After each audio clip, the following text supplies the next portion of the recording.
Park Do-yoon had dreamed of the stars since he was a little boy on the farming colony of New Busan. He used to lie in the wheat fields at night, watching ships streak across the sky, and wonder what strange worlds existed beyond the clouds. Now at 26 years old, he was finally living that dream. He was a junior xenobiology technician aboard the UNSC diplomatic vessel Horizon's Edge, and today was the most important day of his career. Humanity was about to meet the Villani. The Villani Dominion controlled over 200 star systems. They were ancient when humans were still living in caves. Their technology was advanced, their culture was sophisticated, and their reputation was terrifying. The Villani were known throughout the galaxy for two things: their breathtaking beauty and their absolute obsession with honor and proper behavior. Do-yoon stood in the corner of the main observation deck, trying to look professional while his heart pounded in his chest. Through the massive windows, he could see Neutral Station Kappa 7 growing larger as their ship approached. The station was enormous, a spinning wheel of metal and light floating in the darkness between stars. This was where the meeting would take place. Neutral ground. "You look like you're going to be sick," said a familiar voice behind him. Do-hyun turned to see Kim Yuna walking toward him with a tablet in her hands. She was the ship's chief communications officer, and she had been his friend since training academy. She was calm and clever, the kind of person who always knew what to say in difficult situations. Do-hyun wished he had even a small amount of her confidence. "I'm fine," he lied. "You're sweating through your uniform." Do-hyun looked down and groaned. She was right. Dark patches were spreading under his arms. "Why am I even here? I'm just a technician. I study alien biology in a laboratory. I don't belong at a diplomatic ceremony." Yuna shrugged. Captain Junho wanted someone from the science division present. "You wrote that paper on Villani physiology last year, the one that got published in the Interstellar Biology Journal. He thinks you might be useful." "I wrote that paper based on secondhand data and old recordings. I've never actually seen a Villani in person." "Well," Yuna said with a small smile, "today's your lucky day." The ship docked with the station an hour later. Do-hyun followed the diplomatic team through long, curved corridors filled with species he had only seen in textbooks. There were tall, insect-like creatures with clicking mandibles. There were small, furry beings that floated on personal gravity devices. There were crystalline entities that seemed to communicate through pulses of colored light. And then they entered the grand reception hall, and Do-hyun saw the Villani for the first time. They were beautiful. There was no other word for it. They stood nearly 2 meters tall, with slender bodies covered in skin that shimmered like mother of pearl. Their faces were elegant and angular, with large eyes that held colors Do-hyun couldn't name.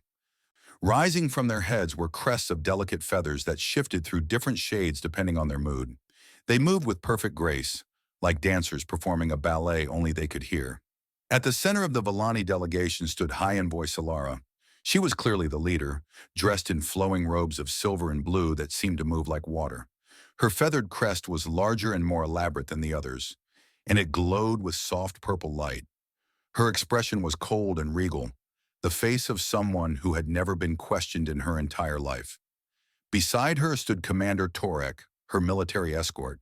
He was broader than the other Villani, with scars on his face and arms that spoke of many battles. His crest was dark red, and his hand never strayed far from the weapon at his hip. Captain Lee Junho stepped forward to begin the formal greeting. He was a steady man in his 50s, with gray hair and a calm voice that had guided the Horizon's Edge through countless difficult situations. Do-hyun admired him greatly and tried to copy his composed demeanor. The greeting ceremony was long and complicated. There were specific words to be spoken, specific gestures to be made, specific distances to be maintained. The Villani were very particular about personal space. Do-hyun had read about this in his research. To the Villani, physical contact between strangers was deeply inappropriate. Certain parts of their body were considered almost sacred, and to touch them without permission was one of the worst insults imaginable. Do-hyun stood at the back of the human delegation, trying to stay out of the way. The hall was crowded with diplomats and officials from dozens of species, all watching this historic moment. Camera drones floated overhead, recording everything for the galactic news networks. The ceremony seemed to be going well. Captain Junho spoke the traditional words without error. High Envoy Solara responded with formal grace. Both sides exchanged symbolic gifts. Doyun began to relax. Maybe this would be fine. Maybe he had worried for nothing. Then someone in the crowd pushed forward to get a better view. The movement caused a chain reaction. Bodies pressed against bodies. The careful spacing of the hall collapsed into chaos for just a moment. Do-hyun felt himself shoved from behind. He stumbled forward, arms wheeling, trying to catch his balance. His hand hit something soft and warm. Time seemed to stop. Do-hyun looked up and found himself staring directly into the face of High Envoy Solara. Her large eyes were wide with shock. Her feathered crest had turned completely white, and his hand, his stupid, clumsy human hand, was pressed firmly against her lower back, the most sacred and intimate part of a Villani's body. He yanked his hand away as if he had touched fire, but it was too late. The damage was done. Every Villani in the room had gone completely still. Their crests had all turned the same shade of white. The silence was so complete that Do-hyun could hear his own heartbeat thundering in his ears. I'm so sorry, he stammered. It was an accident. Someone pushed me. I didn't mean... Commander Torek moved faster than Do-hyun's eyes could follow. One moment he was standing beside Solara. The next moment he was in front of Do-hyun, a curved blade pressed against his throat. The blade hummed with energy, and Do-hyun could feel heat radiating from its edge. "You dare," Torek growled, his voice like grinding stones. "You dare touch the High Envoy's sacred form with your filthy human hands?" "It was an accident," Do-hyun repeated, his voice cracking with fear. Solara raised one hand, and Torek froze. She stepped forward, her robes flowing around her like a silver river. Her face had transformed from shock to cold fury. When she spoke, her voice was like ice cracking on a frozen lake. "Under Villani law," she said, "this offense is punishable by immediate execution. Your life is now forfeit, human." Do-hyun's knees went weak. This couldn't be happening. He had dreamed of the stars his whole life, and now he was going to die because of a stumble. Because someone pushed him in a crowded room. Captain Junho stepped forward, his face hard. "I will not allow you to execute a member of my crew for an obvious accident." Solara's crest flickered with angry red. "Then you declare war upon the Villani Dominion." The weight of those words fell upon the room like a hammer. War. Humanity against the Villani. Millions would die. Worlds would burn. And it would all be Do-hyun's fault. He closed his eyes and wished, more than anything, that he had stayed in those wheat fields on New Busan, watching ships fly overhead, dreaming of stars he would never touch. The grand reception hall had become a battlefield without weapons. On one side stood the Villani delegation, their feathered crest burning with shades of red and orange that signaled rage. On the other side stood the humans, their faces pale but determined. In the middle stood Park Do-hyun, feeling smaller than he had ever felt in his entire life. Captain Lee Junho had positioned himself between Do-hyun and Commander Torek's blade.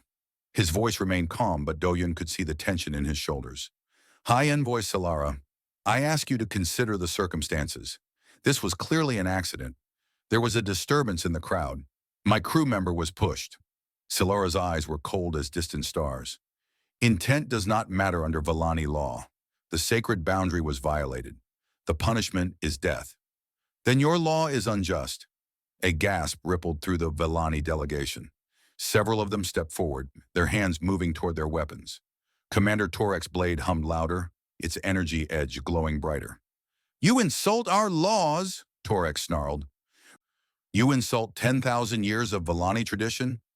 "I state a simple truth," Junho replied. "Any law that demands death for an accident, with no consideration of intent or circumstance, is not justice. It is cruelty." Do-hyun wanted to tell the captain to stop, to not risk war over someone as unimportant as a junior technician. But his throat had closed up with fear, and no words would come out. The tension in the room was unbearable. Delegates from other species were slowly backing toward the exits, not wanting to be caught in the middle of what might become a bloodbath. Camera drones continued to hover overhead, recording every moment of this disaster for the entire galaxy to witness. Then Kim Yuna pushed her way through the human delegation, her tablet clutched in her hands. Her face was flushed, and she was breathing hard, as if she had been running. "Wait!" she shouted. "Everyone wait! I found something!" All eyes turned to her. Yuna swallowed hard, clearly uncomfortable with so much attention, but she stood her ground. "I've been searching through the Villani legal archives," she said. "There's another option, an ancient law that provides an alternative to execution." Silara's crest flickered with a new color, something between yellow and orange. "What law do you speak of, human?"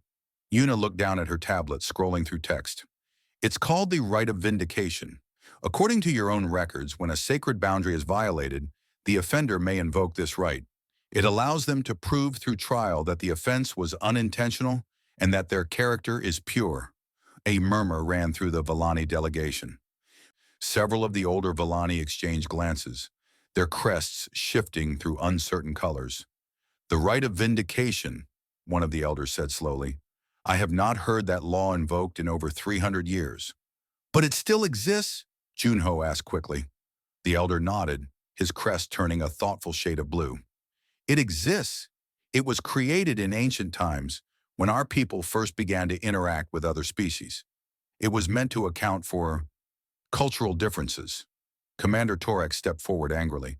"This law was meant for honorable warriors who made mistakes in the heat of battle, not for clumsy aliens who cannot control their own limbs." "The law makes no such distinction," the elder replied calmly. "It applies to any offender who wishes to invoke it." Silara had been silent throughout this exchange, her face unreadable. Now she turned her cold gaze to Do-hyun. "Do you understand what this trial involves, human?" Do-hyun's voice came out as barely more than a whisper. "No. The right of vindication consists of 3 trials. The trial of truth, where your memories and emotions will be exposed for all to see. The trial of endurance, where your body and spirit will be tested to their breaking point. And the trial of heart, where you will enter a shared dreamscape with me, and your deepest self will be laid bare." She stepped closer to him, and Do-hyun could smell something like flowers and lightning on her skin. "These trials were designed to break the guilty," she continued. "They were designed to make liars confess and cowards surrender. Many who have attempted them did not survive. Do you still wish to invoke this right?" Do-hyun looked at Captain Junho, who gave him a small nod of encouragement. He looked at Yuna, who was biting her lip with worry. He thought about his crewmates on the horizon's edge, his friends, his family back on New Busan. If he refused this trial, there would be war. Millions would die because of his clumsiness. He thought about his grandmother, who had raised him after his parents died in a mining accident. She had always told him that a person's character was revealed not in easy times, but in hard ones. "When life knocks you down," she used to say, "the only thing that matters is whether you get back up." Do-hyun straightened his spine. His legs were still shaking and his voice still trembled, but he forced the words out anyway. "I invoke the right of vindication." Silara's crest flickered through several colors at once. Surprise, perhaps, or something else that Do-hyun couldn't identify. "You understand that if you fail any of the 3 trials, you will be executed immediately?" "I understand." "You understand that I will personally oversee these trials and I will show you no mercy?" "I understand." "Then so be it." Silara turned to address the room. "The human has invoked the right of vindication. Under ancient law, his execution is postponed until the completion of the trials. If he passes all 3, he will be declared innocent and released. If he fails any one of them, he will die." Commander Torek looked furious, but he lowered his blade. "This is a waste of time. The human will fail. His species is weak and soft. He will not survive even the first trial." "Perhaps," Silara said, "but the law is clear. He has the right to try." She turned back to Do-hyun, and for a moment, something almost like curiosity passed across her face. "You are either very brave or very foolish, human. I have not yet decided which." "I'm not brave," Do-hyun admitted. "I'm terrified, but I won't let my mistake cause a war. Whatever happens to me, I won't let others suffer for what I did." Silara studied him for a long moment. Her crest shifted through colors he couldn't name. Then she turned away. "The first trial will begin tomorrow at dawn. Take him to the holding chambers. Make sure he is fed and rested. I want him at full strength when he faces judgment." Guards stepped forward to escort Do-hyun away. As he walked past Captain Junho, The older man gripped his shoulder briefly. "We'll find a way out of this," Junho whispered. "Stay strong." Doyun nodded, but he didn't believe it. He had seen the look in Solara's eyes. She wanted him to fail. She wanted him to prove that humans were exactly what she thought they were. Clumsy, disrespectful, unworthy of alliance. As the guards led him through the corridors of the station, Doyun thought about his grandmother again. She had died 3 years ago, peacefully in her sleep, surrounded by the wheat fields she loved. He wondered if he would see her again soon, in whatever came after death. Then he shook his head and pushed that thought away. He wasn't dead yet. He had survived 26 years in a universe that didn't care about small farming boys from colony worlds. He had worked his way through academy, earned his position on a starship, and published research that experts had praised. He wasn't brave, he wasn't strong, but his grandmother had taught him one thing that mattered more than either of those qualities. She had taught him how to get back up. Tomorrow he would face the trial of truth. He would let the Villani see his memories, his emotions, his deepest self.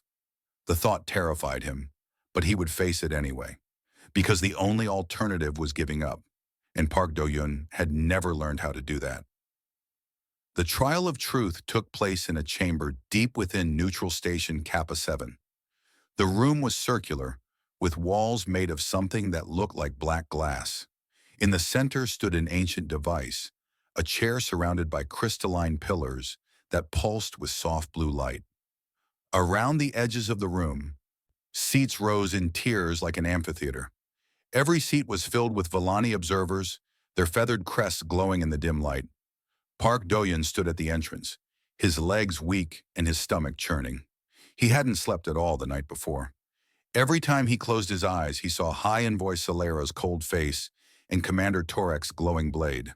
Kim Yuna had visited him in his holding cell before dawn, bringing food he couldn't eat and words of encouragement he could barely hear. She had explained what she knew about the trial of truth. The device would read his emotional resonance and project his memories for everyone to see. It would show exactly what he was thinking and feeling at the moment of the incident. "If you're innocent, this should be easy," she had said. "Just let them see the truth." Easy. Nothing about this was easy. Now, as he walked toward the chair in the center of the room, he could feel hundreds of Villani eyes watching his every step. Their crests shifted through various shades of color, mostly red and orange, indicating anger and hostility. They had already decided he was guilty. They were just waiting for the machine to confirm it. High Envoy Solara sat in a raised seat at the front of the chamber, wearing formal robes of deep black. Her crest was carefully controlled, showing no color at all. Beside her, Commander Torek stood with his arms crossed, a small smile on his scarred face. He was clearly enjoying this. "Park Do-yun of Earth," Solara announced, her voice echoing through the chamber. "You stand accused of violating a sacred boundary. You have invoked the right of vindication. The first trial will now determine whether your actions were intentional or accidental." Do-yun nodded, not trusting his voice. "Sit in the chair," Solara commanded. He walked to the center of the room and lowered himself into the ancient device. The chair was cold against his back. As soon as he was seated, the crystalline pillars around him began to hum. Soft tendrils of light extended from them and touched his temples, his chest, his hands. "The device will now connect to your emotional resonance," an elderly Villani explained. He seemed to be some kind of operator or technician. "It will project your memories and feelings onto the viewing field above you. Do not resist the connection. Resistance will cause pain and distort the results." Do-yun took a deep breath and tried to relax. The light tendrils grew warmer against his skin. He felt something strange happening in his mind, a gentle pressure, like fingers pressing against the inside of his skull. Then the projection began. Above his head, a holographic image flickered to life. It showed the grand reception hall from his own perspective. The Villani audience leaned forward in their seats, watching intently. The memory played out exactly as Do-yun remembered it. He saw himself standing at the back of the human delegation, nervous and sweating. He saw the formal ceremony proceeding smoothly. He felt his own relief that things seemed to be going well. Then came the disturbance in the crowd. The projection showed it clearly, a tall, insect-like delegate pushing forward to get a better view. The movement caused a chain reaction. Bodies pressed together. Doyun felt himself shoved from behind. The projection showed his panic as he lost his balance, his arms wheeling, his body stumbling forward without control. And then the moment of contact. The projection froze at that instant. The holographic image zoomed in, showing Do-Yun's hand pressed against Solara's lower back. But more importantly, it showed his emotional resonance at that exact moment. Colors swirled around the frozen image. Bright yellow for fear, pale blue for confusion, deep purple for shock, and a muddy gray-green that the Villani operator translated as embarrassment and horror. There was no red, no orange, no colors that indicated desire, aggression, or intent. The memory continued to play. The projection showed Do-Hyun yanking his hand away, his face turning white with terror. It showed his stammered apology, his genuine confusion about what had just happened. His emotional colors remained the same: fear, shock, embarrassment, and a growing dread as he realized the severity of his mistake. When the projection finally ended, the chamber was silent. The crystalline pillars dimmed and the light tendrils withdrew from Do-Hyun's body. He sagged in the chair, feeling drained and exposed. His most private thoughts and feelings had just been displayed for hundreds of strangers to examine. Solara sat motionless in her raised seat, her face unreadable. Her crest had begun to show color again, soft shades of blue and green that Do-Hyun didn't know how to interpret. Commander Torek stepped forward, his face twisted with frustration. This proves nothing. Humans are primitive creatures. Their emotional patterns are different from ours. Perhaps what we saw as fear was actually satisfaction. Perhaps this device cannot properly read their inferior minds.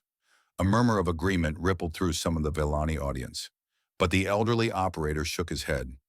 The device reads universal emotional resonance, Commander. Fear is fear in any species. Desire is desire. What we saw in this human's mind was genuine terror and genuine remorse. There was no malice. There was no intent to violate.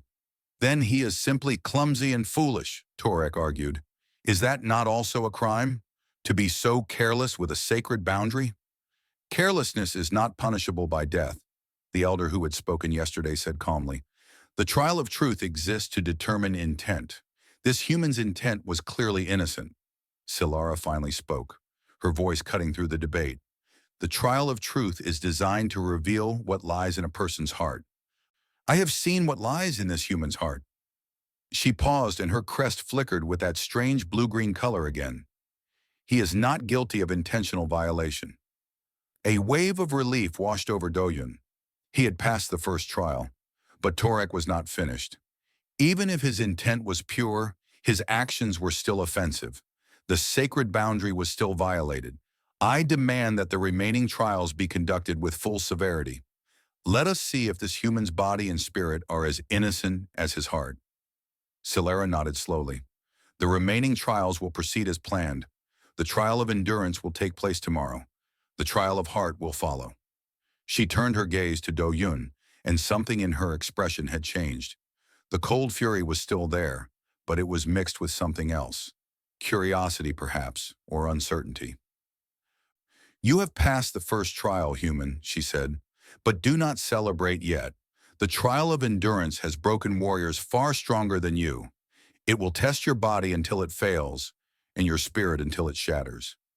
Many who passed the trial of truth could not survive what comes next. Do-Hyun forced himself to meet her eyes. I understand, High Envoy. Do you? Do you truly understand what awaits you? No, he admitted, but I'll face it anyway. I don't have a choice. Something flickered across Solara's face, so quickly that Do-Hyun almost missed it. Was that respect, or just surprise that he hadn't collapsed into begging yet? Take him back to his holding cell, she commanded. Make sure he rests. He will need all his strength for tomorrow. As the guards escorted him out of the chamber, Do-Hyun passed by the section where the human delegation was seated. Captain Junho gave him a firm nod of approval. Kim Yuna was wiping tears from her eyes and smiling. He had survived the first trial. His memories had proven his innocence, or at least his lack of intent. But tomorrow would be different. Tomorrow would test his body, not his mind. And everyone in that chamber knew what the Villani were really thinking. Humans were weak, Humans were fragile. Humans could not endure what Vellani warriors endured. Tomorrow Park Do-yun would prove them right, or he would die trying to prove them wrong. Either way, he would not give up. He would not surrender. He would get back up again and again, until his body physically could not move anymore, because that was the only thing he knew how to do. The trial of endurance took place in a massive arena built into the heart of Neutral Station Kappa 7. The space had been designed for Vellani warriors to prove their strength and honor. The floor was covered with obstacles, traps, and challenges that would have been difficult for any species to complete. For a Vellani, with their superior speed and agility, it was a test of dedication. For a human, it was something closer to suicide. Park Do-yun stood at the starting line, wearing simple gray clothes that the Vellani had provided. His hands were shaking, and his breath came in short, nervous gasps. Above him, thousands of spectators filled the viewing platforms. Vellani, humans, and dozens of other species who had come to watch this strange trial. Kim Yuna had visited him that morning with as much information as she could gather. The course was 3 kilometers long.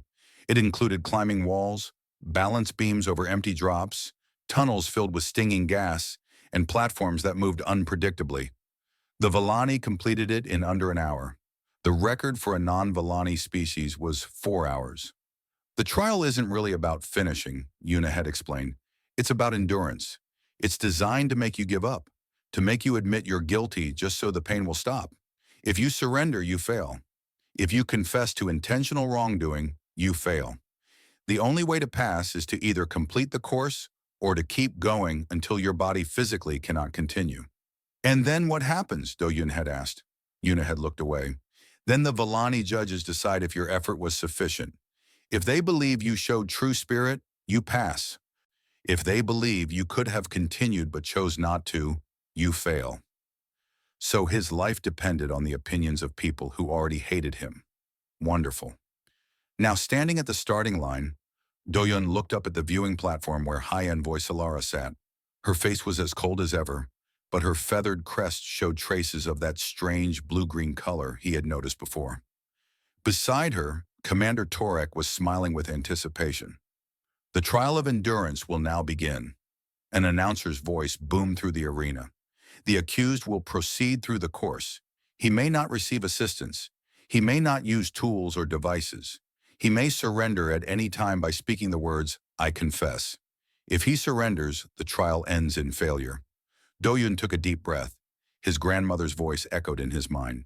When life knocks you down, the only thing that matters is whether you get back up. A horn sounded, and he began to run.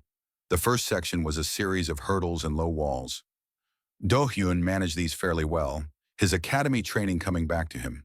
He wasn't fast, but he was steady. The Vellani audience watched with expressions of bored contempt. This was the easy part. Then came the climbing wall. It was 15 meters high, made of smooth stone with small handholds designed for Vellani fingers, longer and more flexible than human fingers. Do-yun grabbed the first hold and began to climb. His arms burned almost immediately. His fingers scraped against the stone, leaving bloody smears. 3 times he slipped. 3 times he caught himself and kept climbing. It took him 20 minutes to reach the top. A Vellani would have done it in 2. The next section was worse. A series of narrow beams stretched across a dark pit. The beams were only 10 centimeters wide and spaced far apart, requiring jumps that would be easy for the long-legged Vellani, but dangerous for a human. Do-yun fell on his 3rd jump. He managed to grab the beam as he went down, his fingers screaming in protest. He hung there for a long moment, his body swinging over the darkness below. The crowd murmured with surprise. They had expected him to fall completely. Slowly, painfully, he pulled himself back onto the beam. His arms felt like they were filled with fire. His fingers were bleeding freely now, but he stood up and kept going. He fell twice more before completing that section. Each time he somehow caught himself. Each time he pulled himself back up. The next section was a tunnel filled with stinging gas. Do-yun crawled through on his belly, his eyes watering, his lungs burning. The gas was designed to cause pain without permanent damage, but that was small comfort as he felt like his insides were being scraped with sandpaper. Hours passed. The course seemed endless. Do-Yun faced moving platforms that threw him off repeatedly. He faced walls covered in sharp protrusions that cut his skin. He faced sections where the floor heated up until it was almost too hot to touch. He failed at almost everything. He was too slow, too weak, too clumsy. Where a Villani would leap, he stumbled. Where a Villani would sprint, he crawled. But he did not stop. 6 hours into the trial, Do-Yun could barely move. His body was covered in cuts and bruises. His clothes were torn and soaked with sweat and blood. His hands were so damaged that he could barely grip anything. Every muscle screamed for him to stop, to give up, to speak the words that would end his suffering. He kept going. The Villani audience had stopped murmuring with contempt. They watched in silence now, their crests showing colors that Do-Hyun was too exhausted to identify. Even Commander Torek's smile had faded. 8 hours into the trial, Do-Hyun collapsed. He lay on the hard floor of the arena, unable to make his legs work anymore. His vision was blurring. His heartbeat was too fast, and he couldn't seem to catch his breath. This was it. His body had finally given out. The announcer's voice echoed through the arena. The accused has fallen. He has 1 minute to continue or speak the words of confession. Do-Yun lay there, staring up at the distant ceiling. He thought about his grandmother. He thought about New Busan, with its golden wheat fields and endless skies. He thought about all the dreams he'd had as a little boy, watching ships fly overhead. He thought about high-in-voice Silara and the cold fury in her eyes. He thought about what would happen if he failed. Execution, and possibly war between humans and Villani. Millions of deaths, worlds burning, because of him, because he couldn't get back up one more time. Do-Yun placed his bloody hands flat on the floor. His arms shook violently, but he pushed. His elbows straightened. His chest lifted off the ground. The arena had gone completely silent. Do-Yun got his knees under him, then one foot, then the other. He stood there, swaying like a tree in a storm, his legs trembling so badly that he could barely stay upright. And then he took another step. The silence broke into something that Do-Hyun didn't understand at first. It took him several seconds to realize that some of the Villani were making a sound, a low, rhythmic humming that seemed to pulse through the arena. He didn't know what it meant, but it gave him strength. He took another step, and another, and another. He didn't finish the course. He didn't even come close. After another hour of struggling forward, his body finally betrayed him completely. His legs gave out, and this time no amount of willpower could make them work again. He collapsed and didn't get up, but he had never surrendered. He had never spoken the words of confession. He had fought until there was nothing left to fight with. High-end voice Silara descended from her viewing platform and walked across the arena floor to where Do-Yun lay. Her footsteps echoed in the silence. When she reached him, she knelt down and looked into his exhausted, bloody face. "Why?" she asked quietly, so that only he could hear. "Why did you keep going? You knew you couldn't finish. You knew it was impossible. Why didn't you just give up?" Do-Yun's voice was barely a whisper. "Because giving up means others suffer. For my mistake. Can't let that happen." Silara stared at him for a long moment. Her crest was glowing with that blue-green color again, brighter than ever before. Then she stood and turned to face the crowd. "This human has shown spirit beyond anything I expected," she announced, her voice carrying through the arena. "He has endured pain that would break many warriors. He has refused to surrender despite knowing he could not win. By the ancient laws of our people, his effort is sufficient." She paused, and her next words seemed to cost her something. "The trial of endurance is past." The last thing Do-Hyun heard before he lost consciousness was the sound of that strange Villani humming, louder now, filling the arena like a song of respect for a fallen warrior who refused to stay down. Park Do-Hyun woke in a medical bay, his body wrapped in bandages and connected to machines that hummed with soft alien technology. Everything hurt. Even breathing sent sharp pains through his chest. But he was alive. Kim Yuna was sitting beside his bed, her eyes red from lack of sleep. When she saw him open his eyes, she let out a sob of relief and grabbed his hand, the one part of him that wasn't completely bandaged. "You idiot," she said, laughing and crying at the same time. "You absolute idiot. You almost died." Did I pass? Doyen asked, his voice rough and dry. You passed. The Villani judges declared your efforts sufficient. Some of them were actually impressed. I've never seen anything like it. Do-Yun closed his eyes and let out a long breath. 2 trials down, 1 to go. The trial of heart, he said. When? Yuna's expression grew serious. Tomorrow. The Villani healers say you need at least a week to recover properly, but Commander Torek is pushing for the trial to continue as scheduled. He says any delay is a sign of weakness. Of course he did. Torek wanted Do-Hyun to fail.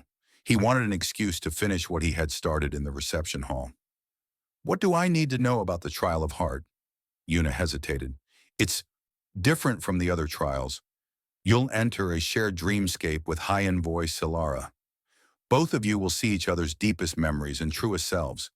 It's supposed to reveal whether your heart holds darkness. And if it does, then you fail. And you die. Do-Yun stared at the ceiling, his deepest memories, his truest self. What would Solara see when she looked into his heart? Would she find darkness there? He didn't think of himself as a dark person, but everyone had regrets, fears, shameful moments they wished they could forget. There's something else, Yuna said quietly. I've been researching Villani culture, specifically their crest colors. Do you remember how Solara's crest kept showing that blue-green shade? Do-Yun nodded. That color combination is rare. It indicates, well, the closest translation is unexpected connection, or curiosity mixed with respect. I don't think Solara hates you as much as she pretends to. She wants me dead. She wanted you dead. I'm not sure what she wants now. Yuna squeezed his hand. The trial of heart goes both ways, Do-Hyun. You'll see her memories too, her true self. Maybe you'll understand her better after tomorrow. The next morning, Do-Hyun was brought to a small chamber deep within the station. His body still ached, and he moved slowly. But the Villani healers had done good work. He could walk without assistance, and his hands had been treated with something that reduced the pain to a manageable level. High Envoy Solara was already waiting when he arrived. She sat in the center of the chamber on a cushioned platform, her legs folded beneath her. Her robes pooled around her like dark water. 2 crystal pillars stood on either side of the platform, identical to the ones from the Trial of Truth. Sit, she commanded, gesturing to a spot across from her. Do-Hyun lowered himself onto the platform facing her. This close, he could see details he hadn't noticed before. The delicate patterns in her shimmering skin, the way her feathers caught the light, the depth and complexity of her strange eyes. The trial of heart is the most intimate of the 3 trials, Solara said, her voice formal but quieter than usual. We will enter a shared dreamscape where our minds are linked. You will see my memories, and I will see yours. You cannot hide anything in the dreamscape. Your fears, your shames, your deepest truths, all will be exposed. I understand, Do-Hyun said. I wonder if you do. Solara's crest flickered with that blue-green color. This trial is dangerous for both of us, human. I will be just as exposed as you. My own people have never seen the depths of my heart. After today, you will know things about me that no one else knows. Do-Hyun hadn't considered that. The trial wasn't just about judging him, it was about mutual vulnerability. Solara was risking something too. Why would you agree to this? He asked. If it exposes you so completely? Solara's expression shifted into something unreadable. Because it is the law. And because... She paused, seeming to struggle with her next words. Because after watching you in the trial of endurance, I find myself wanting to understand you. Your species is unlike anything I have encountered. You are weak and clumsy, yet you refuse to yield. It makes no sense to me. Maybe you'll understand after the trial, Do-Hyun said, echoing Yuna's words. Perhaps.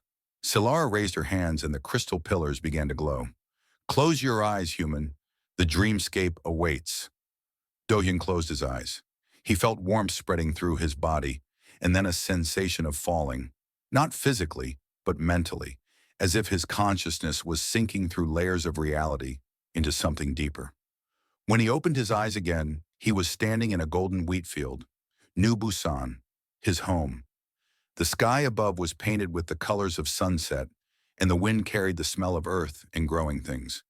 In the distance, he could see the farmhouse where he had grown up, and beside him stood Solara, looking around with wonder in her eyes. "This is your memory," she said softly. "Your homeworld." "Yes." Doyun watched her take in the landscape, her crest glowing with colors he had never seen before.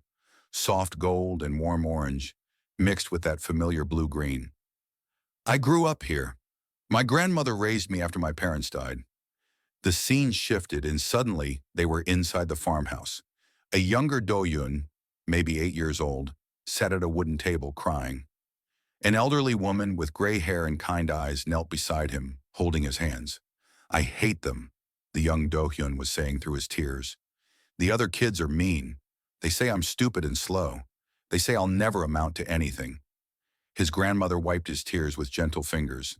"Listen to me, little one. People will always try to tell you what you are, but they don't get to decide that. Only you do.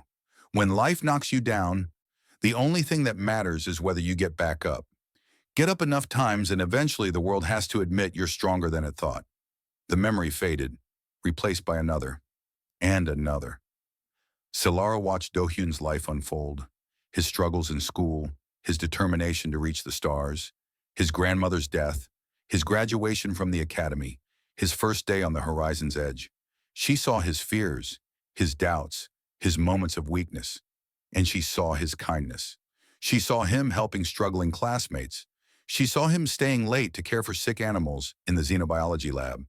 She saw him sending money home to support the orphanage where he had spent time as a child. She saw the moment in the reception hall, his terror, his immediate regret, his desperate wish that he could take back what had happened.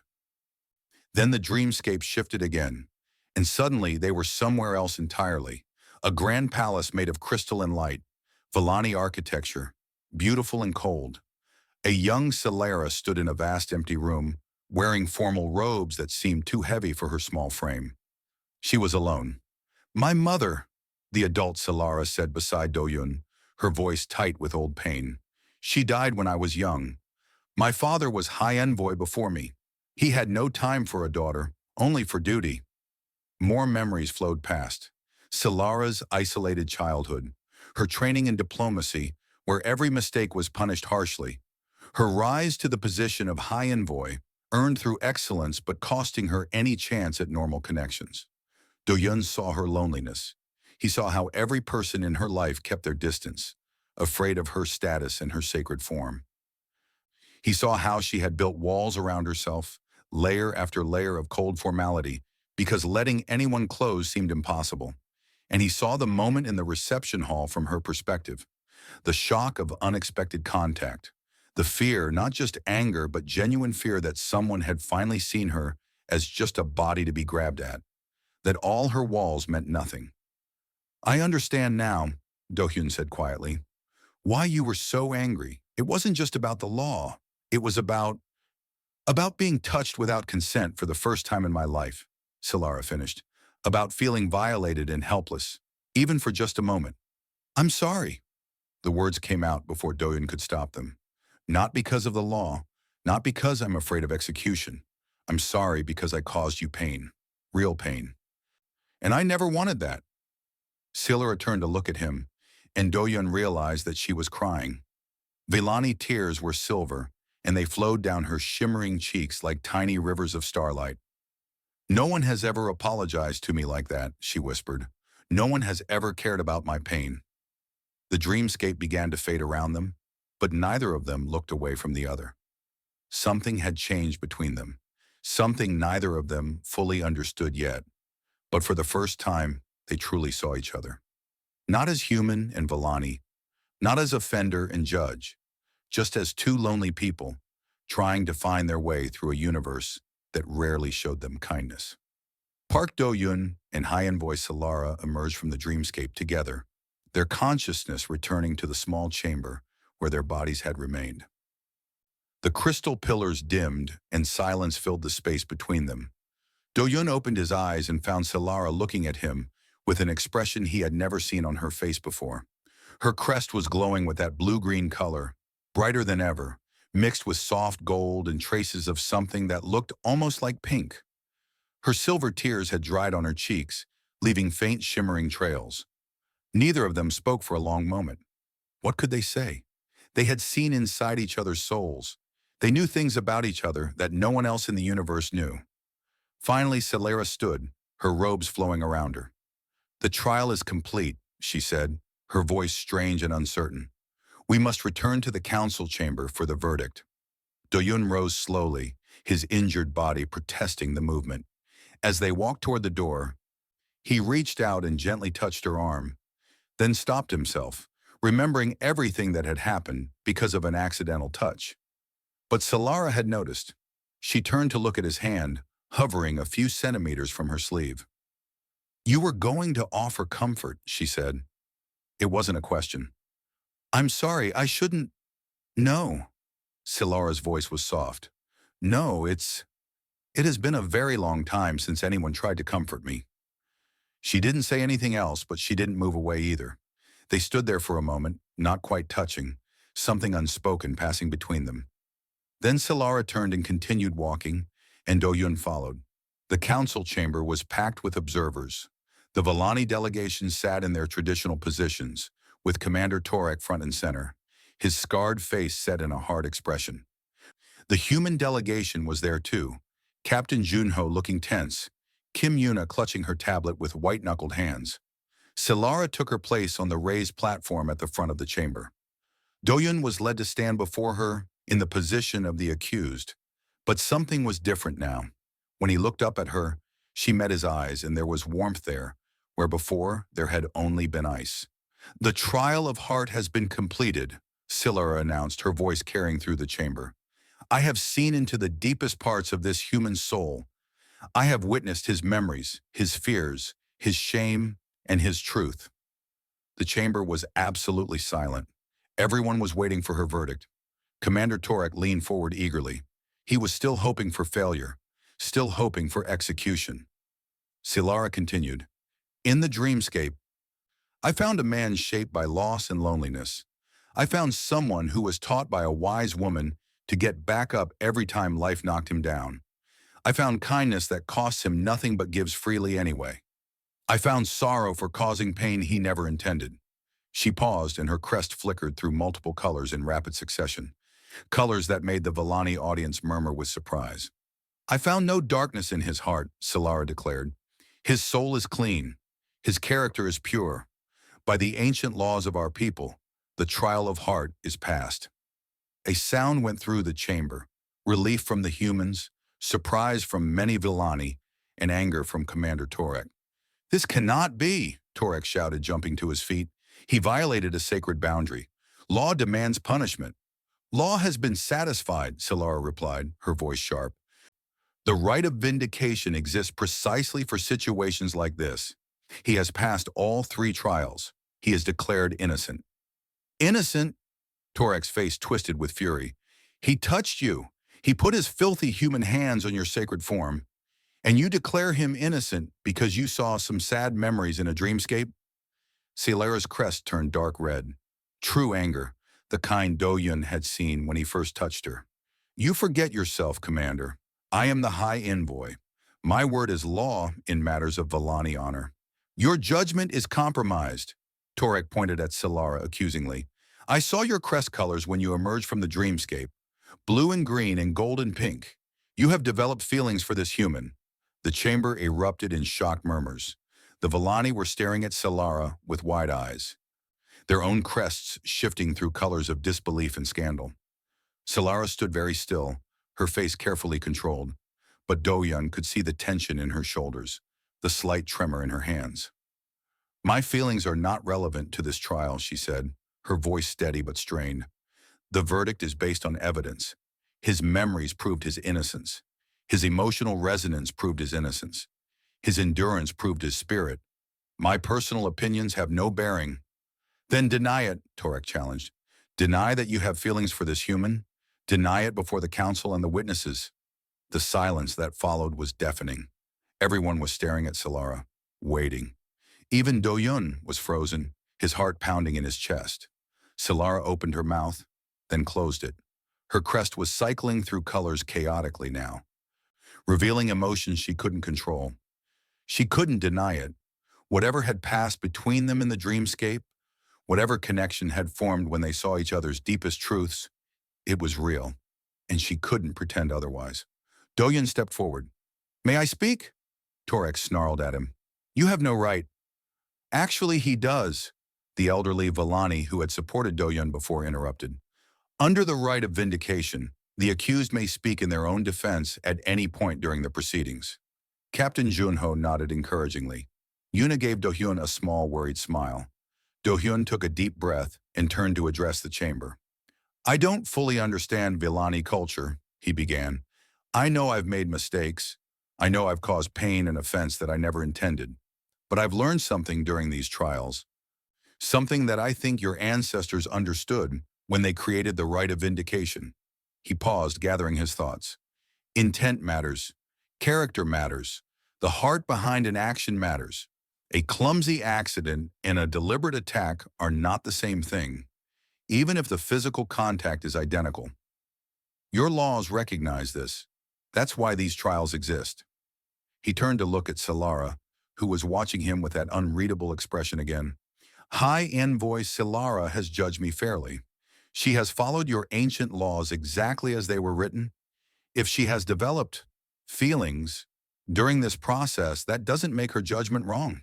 It makes her human." A ripple of confusion went through the Villani audience at his choice of words.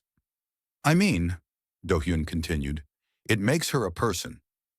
A real person with emotions and connections, not just a symbol or a title. Is that really so terrible? Is it really so wrong for her to feel something for someone who showed her his whole soul?" He turned back to face the council directly. "You can reject my innocence if you want. You can execute me for the crime of making your high envoy feel something. But if you do that, you're not protecting honor. You're protecting loneliness. You're saying that your leaders must be cold and empty and alone forever, just to maintain appearances." Torek's face was purple with rage, but he seemed unable to find words. The elderly Villani stood slowly. "The human speaks wisdom," he said. "Our ancestors created the right of vindication because they understood that not all offenses are equal. They would not want us to punish honesty and connection." Other Villani began to speak up, some agreeing, some arguing. The chamber descended into heated debate, but through it all, Solara's eyes never left Dohyun's face, and her crest glowed steadily with that warm blue-green light, the color of unexpected connection, growing stronger with every moment that passed. The debate in the council chamber lasted for 3 hours. Voices rose and fell. Crests flared with angry reds and thoughtful blues.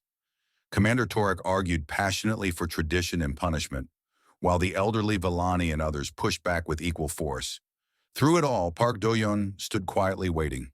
His body was exhausted, his injuries ached, but he refused to show weakness now, at the end of everything. Finally, the eldest member of the Villani Council, a female with silver-white feathers and eyes that held centuries of wisdom, raised her hand for silence. "I have heard enough," she said, her voice thin but commanding. "This matter has grown beyond a simple question of guilt or innocence. It has become a question of what kind of people we wish to be." She turned to look at Do-hyun with those ancient eyes. "Human, you came before us accused of violating our most sacred laws. You faced 3 trials designed to break the guilty and reveal the wicked. You passed them all, not through strength or skill, but through honesty, endurance, and the purity of your heart." Her gaze shifted to Solara. "High Envoy, you conducted these trials with fairness and followed our ancient laws precisely. If you have developed respect or deeper feelings for this human during the process, that is not a crime. Our laws do not forbid connection. They only forbid violation." She turned back to address the full chamber. "The verdict stands. Park Do-yeon of Earth is declared innocent of intentional wrongdoing. The right of vindication has been satisfied. No punishment will be given." Relief flooded through Do-yeon's body. He swayed on his feet, and for a moment he thought he might collapse. But he forced himself to remain standing. Commander Torek looked like he had swallowed something bitter. "And what of the alliance?" he demanded. "Are we to proceed with diplomatic relations as if nothing happened?" The elder smiled slightly. I believe that is a question for high envoy Solara to answer. All eyes turned to Solara, who rose from her platform with graceful dignity. Her crest was calm now, showing soft blue and green in equal measure. The alliance will proceed, she announced. In fact, I believe this incident has shown us something valuable about humanity. They are not a species of conquerors or deceivers. They are clumsy and emotional and sometimes foolish, but they are also resilient, compassionate, and honest to their core. She looked directly at Do-hyun. I request that Park Do-hyun be appointed as a cultural liaison between our peoples. His experience with our trials has given him unique insight into Vellani culture, and his character has proven that humans can be trusted. Captain Junho stepped forward. We would be honored to accept this arrangement, High Envoy. The formal proceedings continued for another hour. Treaties to be discussed, agreements to be signed, protocols to be established. But Do-hyun barely heard any of it. He was too tired, too relieved, too overwhelmed by everything that had happened. When the chamber finally emptied and the crowds dispersed, Do-hyun found himself standing alone in a quiet corridor, staring out a window at the stars. He had done it. He had survived. The war that could have killed millions would not happen because of him. Footsteps approached behind him, and he knew without looking who it was. You look exhausted, Solara said, coming to stand beside him at the window. I am, Do-hyun admitted. I feel like I could sleep for a year. You earned it. She was quiet for a moment, looking out at the same stars. What you said in the chamber about protecting loneliness. No one has ever spoken about me that way before. Do-hyun turned to look at her. In the soft light of the stars, she was beautiful in a way that had nothing to do with her shimmering skin or elegant features. She was beautiful because she was real, wounded and lonely, and searching for connection, just like him. I meant every word, he said. I know. I saw your heart, remember? A small smile crossed her face. You are a strange creature, Park Do-hyun. When I first saw you in that reception hall, I thought you were just another clumsy alien who would be quickly forgotten. Now? Her crest flickered with pink, a color he had never seen her show intentionally before. Now I find myself not wanting you to leave, she admitted quietly. Do-hyun felt his heart skip. The cultural liaison position means I'll be working with you closely. For months, probably, maybe years. Yes. Solara's smile grew slightly. A happy coincidence. Is it? A coincidence, I mean. Solara was silent for a moment. Then she laughed, a soft musical sound that Do-hyun had never heard from her before. Perhaps not entirely. I may have suggested the position specifically because I knew it would keep you nearby. That's a bit manipulative, High Envoy. I prefer to call it strategic. She turned to face him fully. I should warn you, being close to me will not be easy. My position demands formality. There will be protocols and restrictions, and my people will be watching everything we do. I understand. And I cannot simply ignore our customs. The sacred boundaries still exist. I cannot let you touch me casually, even if... She trailed off, her crest flickering with colors he couldn't interpret. Even if, Do-hyun prompted gently. Solara took a deep breath. Even if part of me wishes you would. The admission hung in the air between them, delicate and precious. Do-hyun didn't move, didn't reach for her, though every instinct told him to. Then we'll go slowly, he said. We'll learn each other's boundaries. We'll figure out what's acceptable and what isn't. And if it takes years to build something real between us, then it takes years. I'm not going anywhere. Solara studied his face for a long moment. Then she did something that shocked him. She reached out and took his hand in hers. Her fingers were longer than his, and her skin was smooth and slightly cool, but the touch sent warmth spreading through his entire body. This, she said quietly, is acceptable. Among Vellani, holding hands signifies trust and the beginning of deeper connection. It is a first step. Do-hyun smiled and gently squeezed her fingers. Then let's take it. They stood there for a long time, hand in hand, watching the stars spin slowly past the window. Behind them, diplomats hurried back and forth, preparing for the formal signing of the Human-Vellani Cooperation Treaty. Somewhere on the station, Captain Junho was giving interviews to galactic news networks about the historic agreement. Kim Yuna was probably already writing a research paper about Villani crest colors and their emotional meanings. But here, in this quiet corridor, there was only Do-Yun and Silara, two lonely people who had found each other in the strangest possible way. "I should tell you something," Silara said eventually. "What? If you ever touch my lower back again without permission, I will have you thrown out an airlock." Do-Hyun laughed. "That's fair. But," she continued, her crest glowing with that warm blue-green light, "if you ask permission, I might say yes. Eventually. I can wait." "Good." She turned to look at him, and her smile was like sunrise over the wheat fields of New Busan. "Because you are worth waiting for, Park Do-Hyun. I saw your heart, and it is the most beautiful thing I have ever witnessed." As they walked together toward the ceremony hall, still holding hands, Do-Hyun thought about everything that had happened. The accidental touch, the threat of execution, the impossible trials, and the unexpected connection that had grown from disaster. His grandmother had always said that life knocks everyone down eventually. What mattered was whether you got back up. She had been right, of course. She was always right. But Do-Yun thought she might have been even more proud to know that sometimes, when you get back up, you find someone reaching down to help you stand. And if that someone happened to be a beautiful alien diplomat whose butt you accidentally touched at a diplomatic ceremony, well, that was just the universe having a strange sense of humor. Humanity's reputation across the galaxy shifted after that day. They were no longer known as just another young species stumbling through the stars. They became known as the ones who feel deeply, fall often, and never stop getting back up. And Park Do-Hyun became known as the man who touched a high-invoice sacred form, survived 3 impossible trials, and ended up holding her hand under starlight, proving that sometimes the biggest mistakes lead to the most unexpected blessings.